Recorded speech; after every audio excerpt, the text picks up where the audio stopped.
Pada video ini kita akan belajar mengintegrasikan aktivitas dengan database. Nah, seperti kita ketahui, ketika kita membangun sebuah aplikasi, pada dasarnya kita sebenarnya merekam atau menyimpan data-data aktivitas, ya. Tetapi aktivitas ini juga membutuhkan referensi, ya, membutuhkan data referensi, sehingga ketika tabel-tabel di dalam database kita kelompokkan sedemikian rupa, jadi kelompokkan berdasarkan kontennya, maka database yang kita miliki sebenarnya itu berisi referensi dan berisi aktivitas.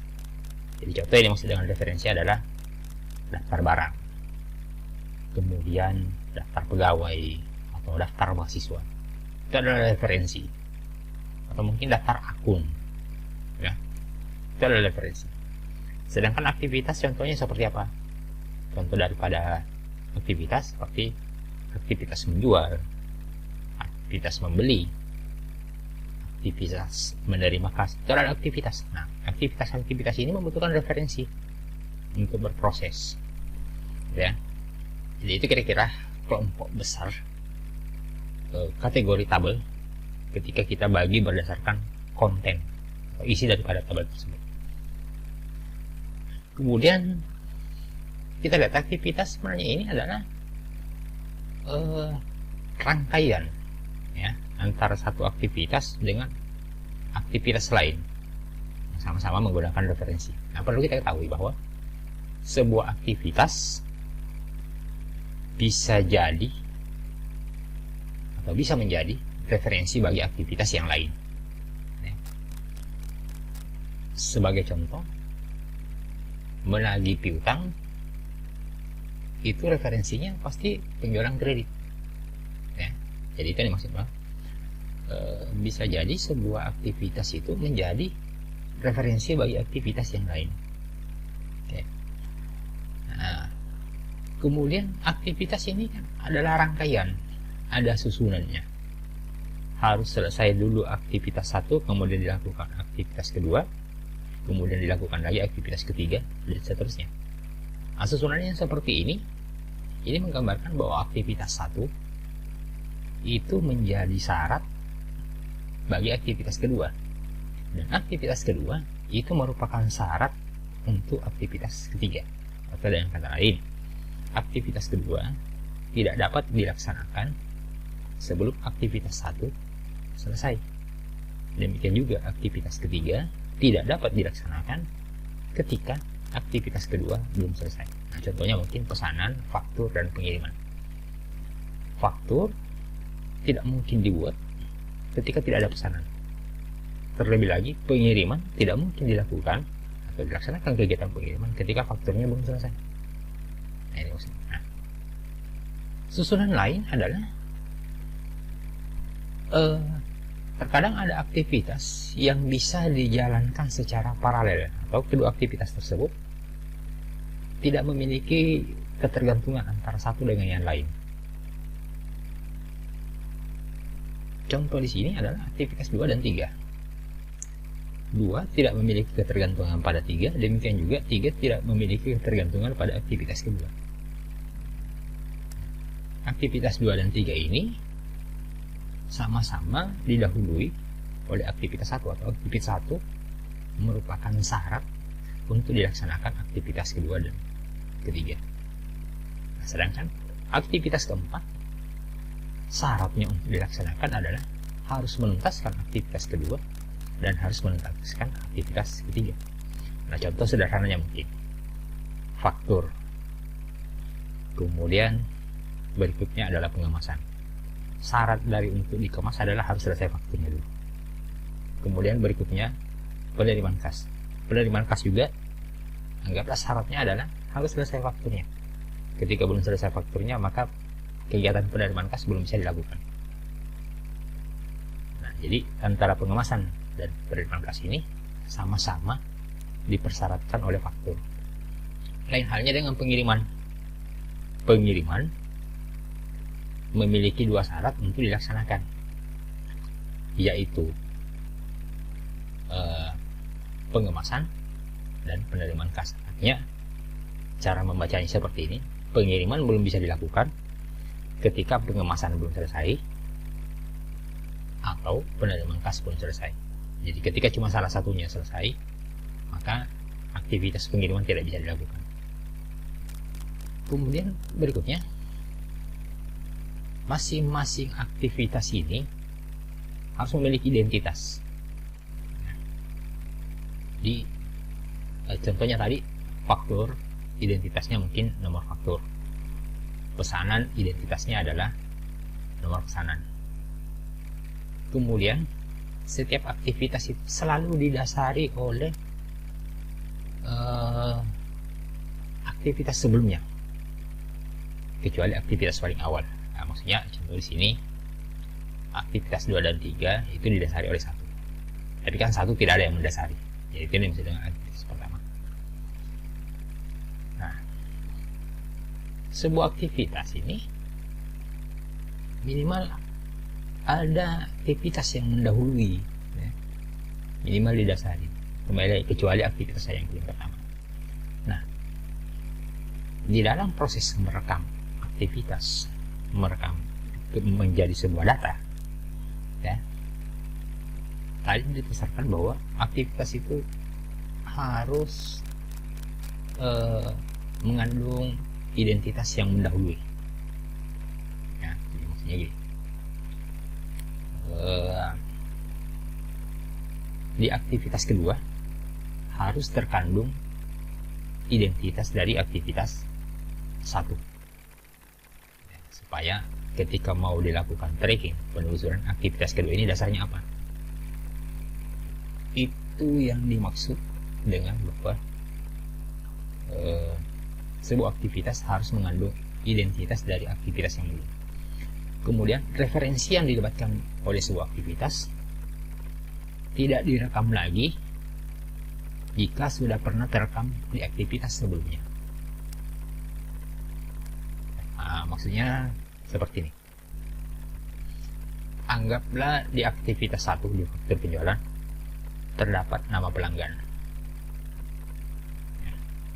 Di aktivitas kedua tidak perlu lagi direkam nama pelanggannya. Demikian juga ya, atau di aktivitas penerimaan kas tidak perlu lagi direkam karena sudah terekam di aktivitas sebelumnya, itu di faktur. Nah, terkadang beberapa aktivitas itu memiliki identitas yang sama, ya. Kalau kita melihat dari sebuah dokumen, kadang ada satu dokumen isinya cuma satu aktivitas,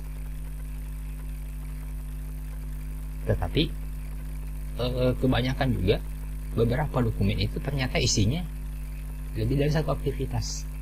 Contoh mungkin di pesanan. Di pesanan di sana diinformasikan diisi oleh siapa, itu satu aktivitas. Kemudian disetujui oleh siapa, itu juga satu aktivitas, karena antara yang membuat dengan yang menyetujui itu kan aktivitas yang berbeda. Pada contoh itu satu dokumen pesanan, tetapi aktivitasnya ada 2, yaitu aktivitas membuat pesanannya dan aktivitas menyetujui pesanan. Nah, sekarang kita bagaimana cara mendeteksi kebutuhan tabel yang harus kita buat di dalam sebuah database. Nah, pertama, tolong lakukan identifikasi aktivitas-aktivitas yang terjadi, kemudian susun sesuai dengan urutan kegiatan aktivitas. Jadi aktivitas 1, kemudian kedua, kemudian. Jadi artinya identifikasi mana yang menjadi syarat daripada aktivitas lain. Kemudian identifikasi aktivitas yang baru, informasi yang baru, khususnya di aktivitas kedua dan seterusnya. Karena bisa jadi di aktivitas kedua ada informasi yang baru, kemudian lanjut ke aktivitas ketiga ada lagi informasi yang baru. Jadi harus dipilah sedemikian rupa. Kemudian berikutnya, setelah teridentifikasi seperti itu, maka dilakukan proses normalisasi. Proses normalisasi paling bagus dimulai dengan aktivitas yang paling pertama. Nah, saya berharap Anda sudah mengerti apa yang dimaksud dengan normalisasi beserta tujuannya. Ya. Saya sekedar mereview. Pak, normalisasi itu tujuannya adalah mengurangi potensi redundan, bahkan menghilangi potensi redundan. Jadi di dalam sebuah tabel, jadi database, tidak dibolehkan terjadinya hal-hal yang redundan. Hal yang redundan yang dimaksud adalah ada informasi yang bisa ditulis dengan cara yang berbeda tetapi memiliki makna yang sama. Contoh, mungkin kita memiliki daftar faktur penjualan, faktur penjualan 1, faktur penjualan kedua, ketiga, dan keempat, dan seterusnya. Di faktur penjualan 1 mungkin namanya di sana Iskandar.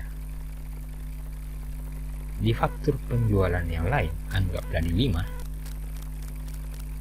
orangnya Iskandar juga, tetapi ditulis dengan cara yang berbeda, mungkin M. Iskandar. Nah, ini akan merepotkan ketika akan melakukan rekapitulasi berapa kali terjadi penjualan kepada pelanggan yang namanya Iskandar. Ya, dianggap berbeda karena ada tata cara penulisan yang berbeda. Itu dihindari sama sekali di dalam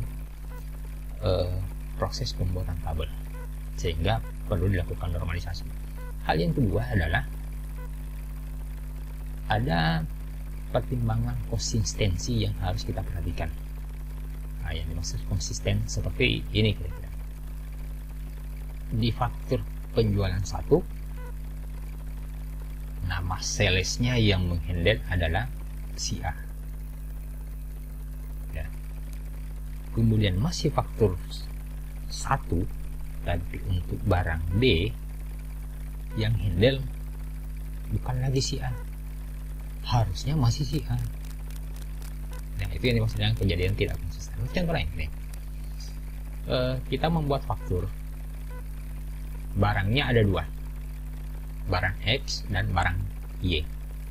Jadi otomatis faktur ini ketika kita catat, kita membutuhkan 2 baris. Faktur 01 baris pertama, kemudian faktur 02 masih faktur 01 juga di baris kedua, tapi di baris pertama isinya X, baris kedua isinya Y. Kemudian ada kolom tanggal. Harusnya faktur 1-2 baris ini memiliki tanggal yang sama. Nah, ketika antara baris 1 dan baris kedua ternyata memiliki tanggal yang sama, pada dasarnya nomor fakturnya sama, itu adalah hal yang tidak konsisten. Nah, itu yang dihindari, sehingga perlu dilakukan proses normalisasi. Nah, tahap normalisasi, jadi setelah tadi kita mengidentifikasi data-data apa yang harus tersajikan di dalam satu aktivitas, yang pertama adalah tentukan dulu key atau identitasnya daripada aktivitas. Kemudian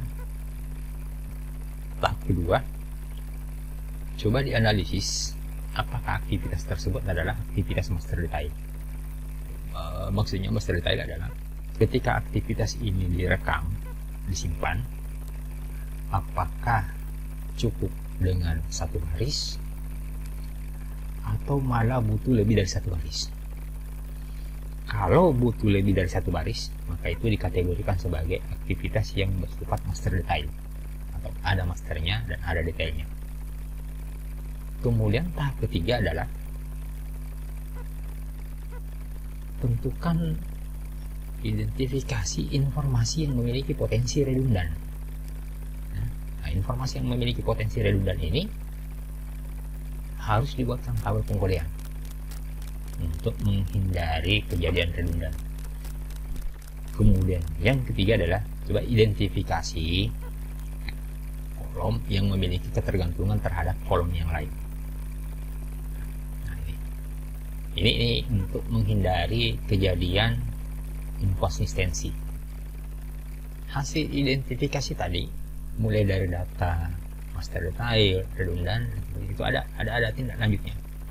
Ketika kita mendeteksi bahwa ini adalah tabel master detail, maka kita harus memisahkan mana data yang masuk di kategori masternya dan mana data yang masuk di kategori detailnya. Kemudian yang kedua, ketika mengidentifikasi potensi redundan, maka harus dibuatkan pengkodean.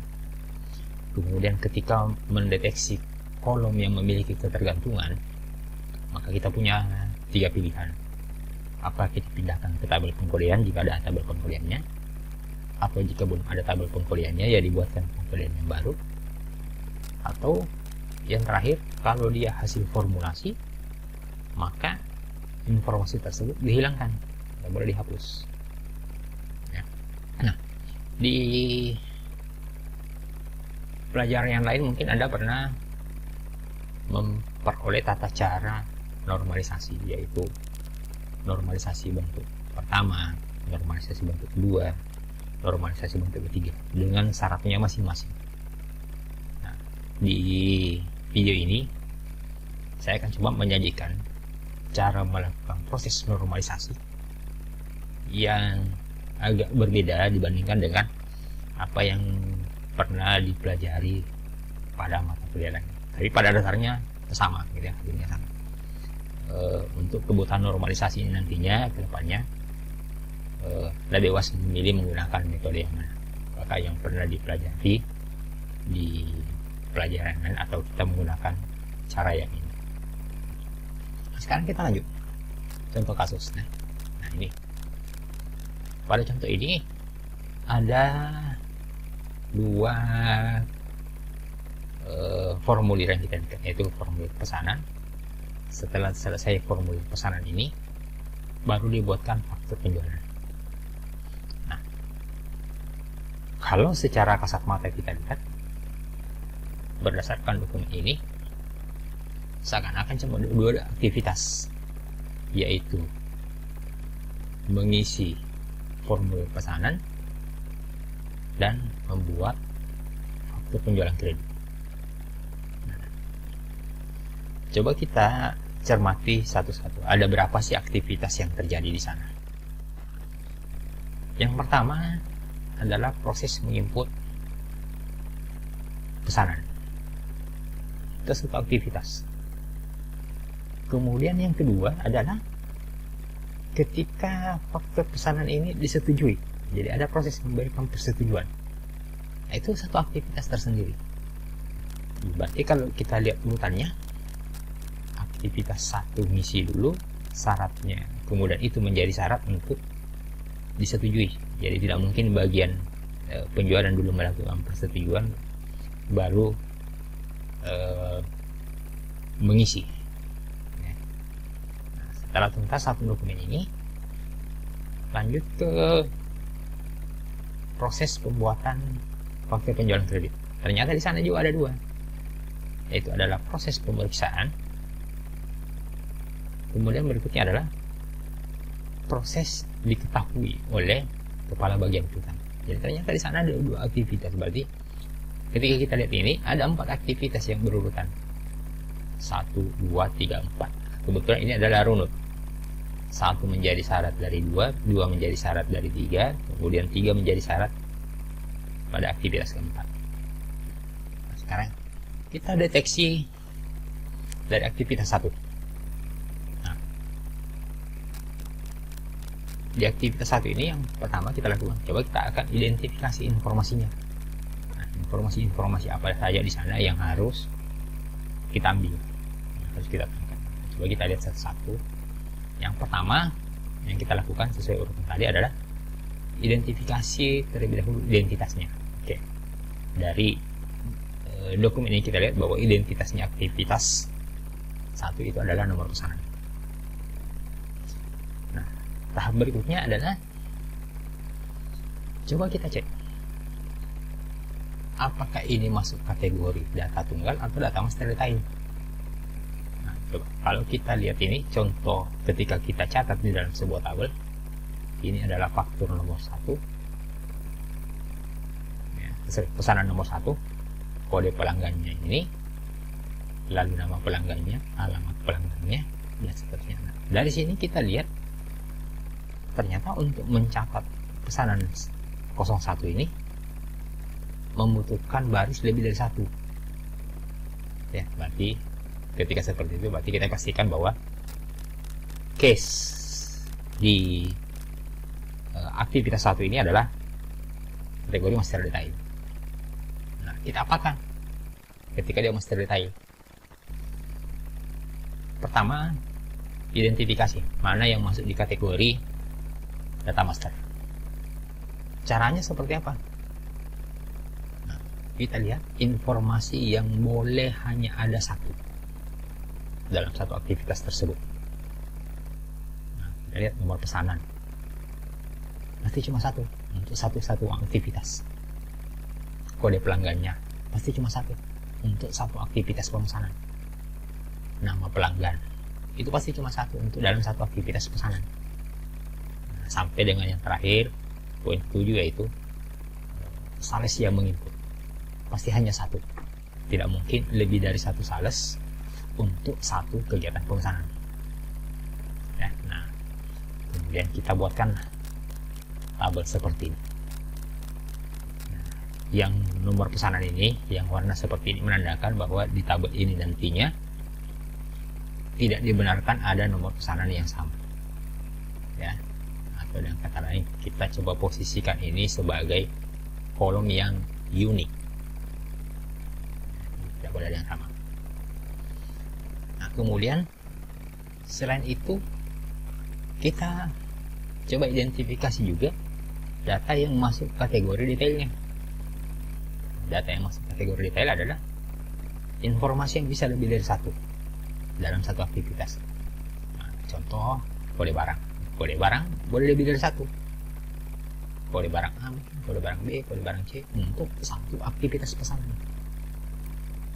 Data yang boleh lebih dari 1 itu yang kita sebut dengan data yang sifatnya detail. Nah, yang itu kita buatkan tabel sendiri. Tetapi pada tabel ini jangan membuat nomor pesanan ini menjadi unik. Karena ketika dibuat menjadi unik, maka tidak dibenarkan ada nomor pesanan yang sama.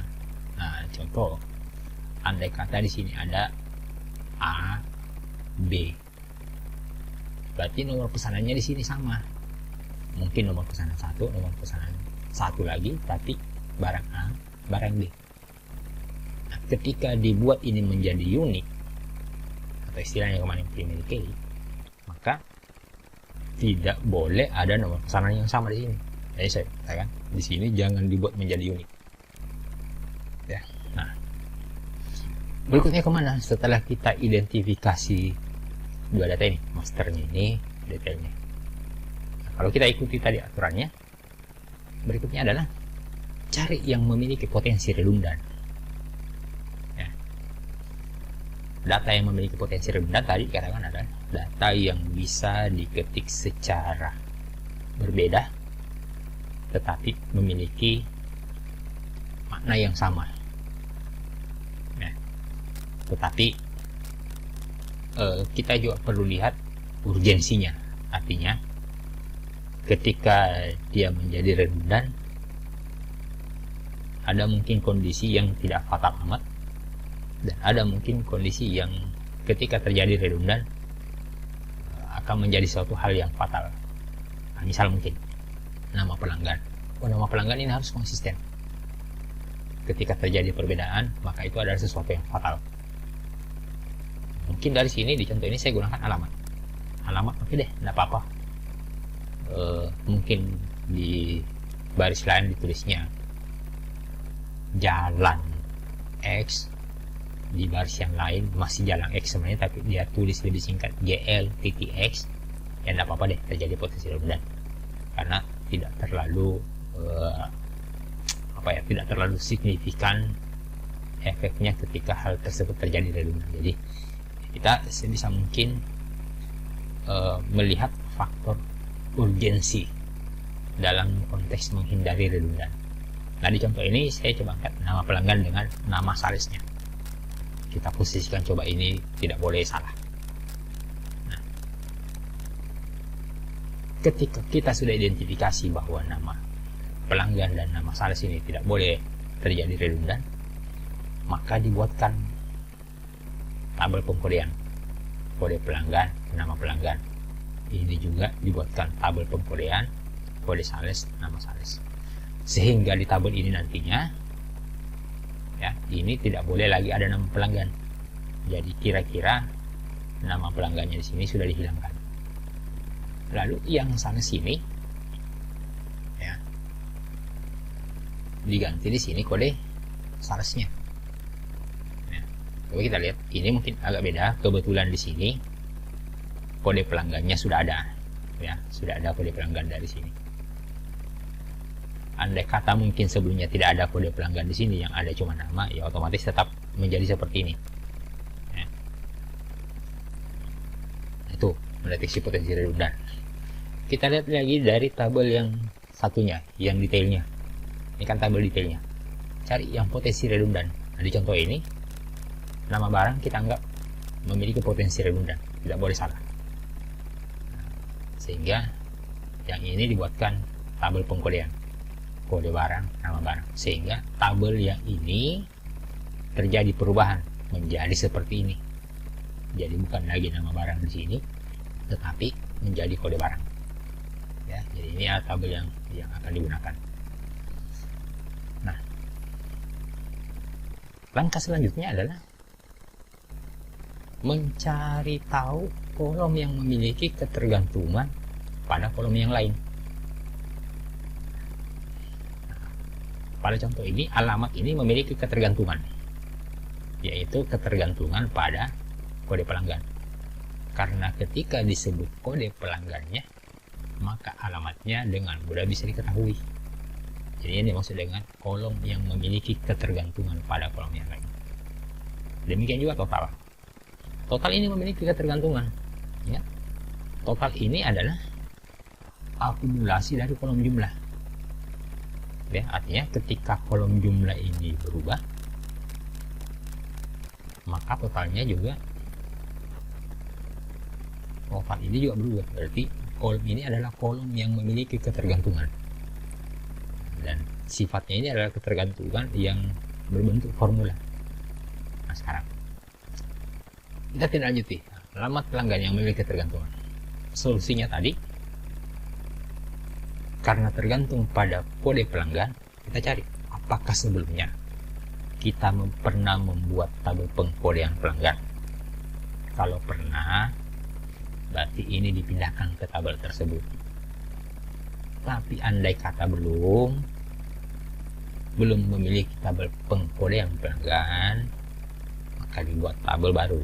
Tapi ini karena kita sudah memiliki tabel pengkodean pelanggan, maka alamat pelanggan ini digeser sini.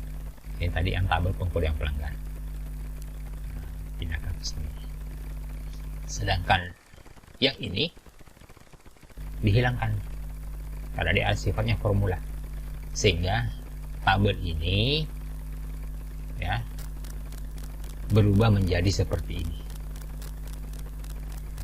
Tabel yang tadi sebenarnya seperti ini berubah bentuk menjadi seperti ini. Jadi di sini alamat pelanggannya sudah hilang, kemudian kolom total juga sudah hilang.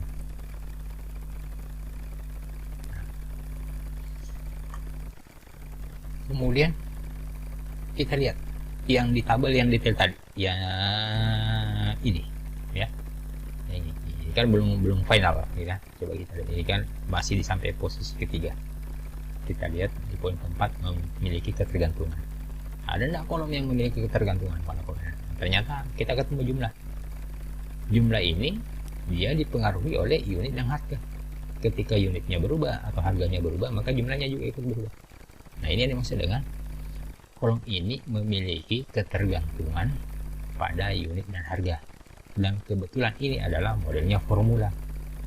karena formula, maka kolom ini dihilangkan. Sehingga tabel ini akan menjadi seperti ini. Jadi kolom harga sudah hilang.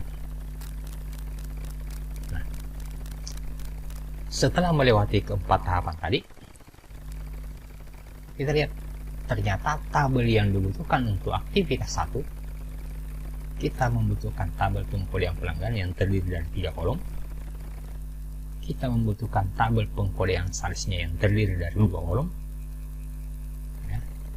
Kemudian kita membutuhkan tabel yang akan merekam master daripada aktivitasnya, dan tabel yang akan merekam detail daripada aktivitas. Jadi inilah kira-kira keempat tabel yang harus disiapkan untuk menyimpan data-data aktivitas 1. Sekarang kita lanjut ke aktivitas kedua. Ingat, aktivitas kedua datanya yang ini. Ada satu hal yang perlu kita perhatikan, bahwa salah satu ciri dari sebuah aktivitas ada satuan waktu terjadinya. Jadi minimal tanggal kapan dilakukan. Namanya juga aktivitas, kapan terjadinya. Nah, di dokumen ini mungkin kita tidak melihat secara seperti di sini tertulis secara resmi tanggal berapa disetujui, tapi biasanya ketika ditandatangani seperti ini ada tulisan tanggal ditulis tangan. Jadi pada dasarnya adalah itu informasi yang penting, ya. Nah, sehingga di aktivitas kedua ini sebenarnya bukan cuma sekedar nama bagian penjualan, informasi yang harus kita capture, tetapi tanggal disetujuinya. Kita coba lihat lebih lengkap informasi apa sih yang harus ada di sini yang akan kita capture dari aktivitas kedua. Yang pertama, kita cari dulu identitasnya aktivitas. Nah, ternyata identitas daripada aktivitas ini ya masih nomor pesanan juga. Jadi identitasnya sama dengan aktivitas 1 tadi. Kemudian coba kita lihat apakah ini data tunggal atau bukan. Nah, kita coba membuat contoh-contoh cara pengisian. Nomor pesanan 1, tanggal diketahui, tanggal disetujui. Misalnya tanggal disetujui ya di sini. Tanggal disetujui tanggal sekian, nama bagian penjualannya ini.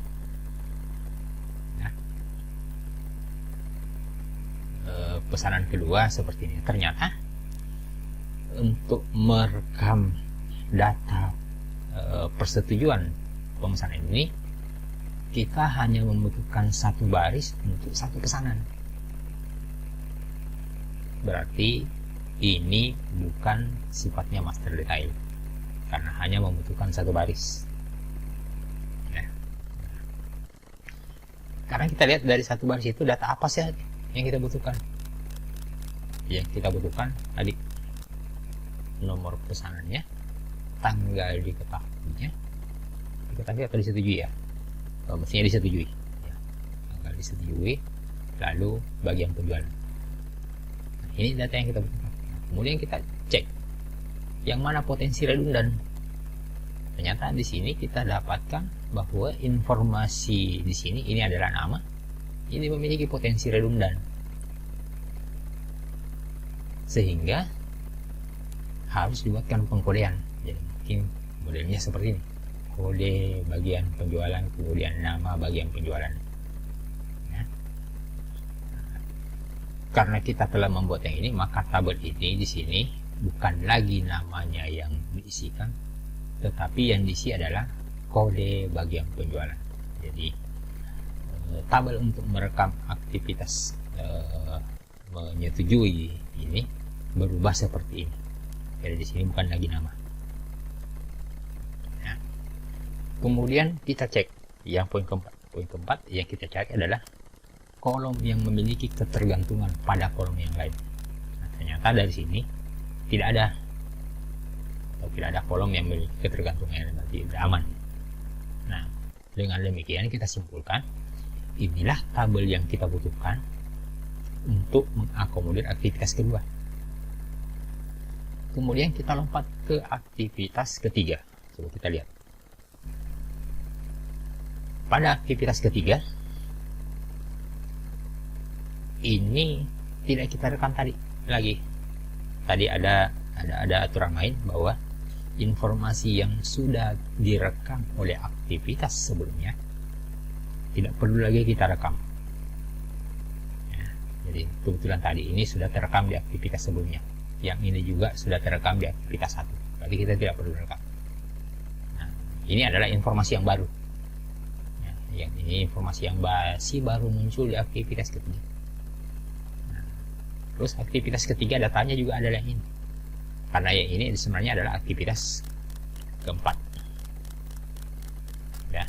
Nah, sekarang kita lihat. Nah, identifikasi dulu identitasnya aktivitas. Nah, identitasnya aktivitas adalah nomor faktur. Ya. Nah, setelah itu kita coba deteksi apakah ini masuk kategori tunggal atau masuk kategori master detail. Nah, kalau kita lihat, kita mencontohkannya, ya, kira-kira untuk satu faktur penjualan cukup dicatat seperti ini. Oh, ternyata untuk mencatat satu faktur ini hanya butuh satu baris, tidak perlu lebih dari satu baris. Karena cuma butuh satu baris, maka dipastikan ini bukan master detail, ini sifatnya data tunggal. Oke, berikutnya kita lihat informasinya. Data yang harus kita rekam tadi kan identitasnya, lalu nomor pesanan. Ingat, nomor pesanan ini perlu kita ambil. Tadi ada aturan main bahwa sebuah aktivitas harus mampu merekam identitas aktivitas yang mendahulunya. Ingat, ada aktivitas yang mendahului. Jadi aktivitas ini adalah didahului oleh aktivitas kedua. Jadi identitasnya aktivitas kedua itu adalah nomor pesanan. Nah, jadi pertanyaan, kenapa ini kita tidak mengambil identitasnya aktivitas 1? Kita tidak ambil karena kebetulan identitasnya aktivitas 1 dan aktivitas kedua sama. Ya. Lanjutkan. Setelah kita identifikasi data-datanya, kita cek mana yang memiliki potensi redundan. Nah, dari sekian ini ternyata yang memiliki potensi redundan adalah nama pemeriksanya. Karena ini memiliki potensi redundan, maka dibuatkan pengkodean, ya, supaya tidak ada tata cara tulis untuk pemeriksa yang sama di sini, tapi ditulis dengan cara berbeda, kita hindari. Nah, dibuatkan tabel pengkodean sehingga tabel ini berubah menjadi seperti ini. Nah, jadi di sini bukan lagi namanya pemeriksa seperti ini, tetapi diganti menjadi kode pemeriksa. Lanjut di step keempat. Step keempat, kita mencari kolom yang memiliki ketergantungan pada kolom yang lain. Ternyata dari sini kita tidak temukan. Kemudian kita simpulkan, ternyata untuk aktivitas ketiga kita membutuhkan tabel yang ini. Ya, ini adalah tabel referensinya, ini adalah tabel aktivitasnya. Tersisa satu aktivitas, aktivitas keempat. Saya harap aktivitas keempat Anda silahkan mencoba ya, melihat cara-cara penyelesaiannya tadi. Nah,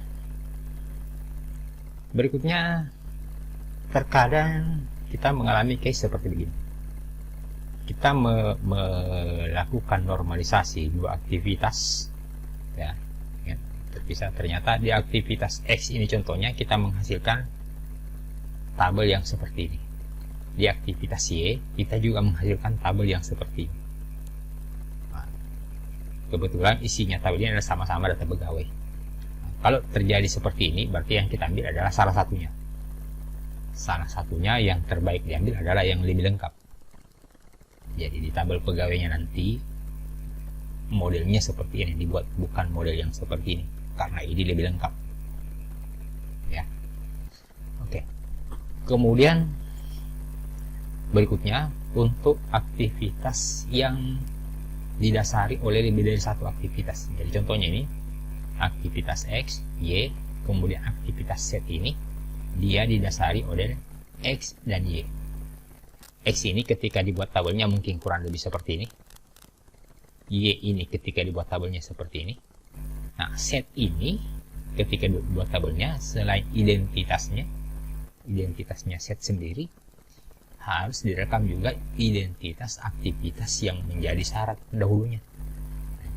Ketika kita lihat ini, yang mendahului harus selesai X dan harus selesai Y. Maka di tabel untuk Z ini harus ada kolom nomornya si X dan nomornya si Y. Oke, saya kira itu materi kita pada pertemuan ini. Kita akan belajar menentukan tabel-tabel apa saja yang harus dibuat dari sekian rangkaian aktivitas di dalam membangun aplikasi yang menggunakan konsep ERP.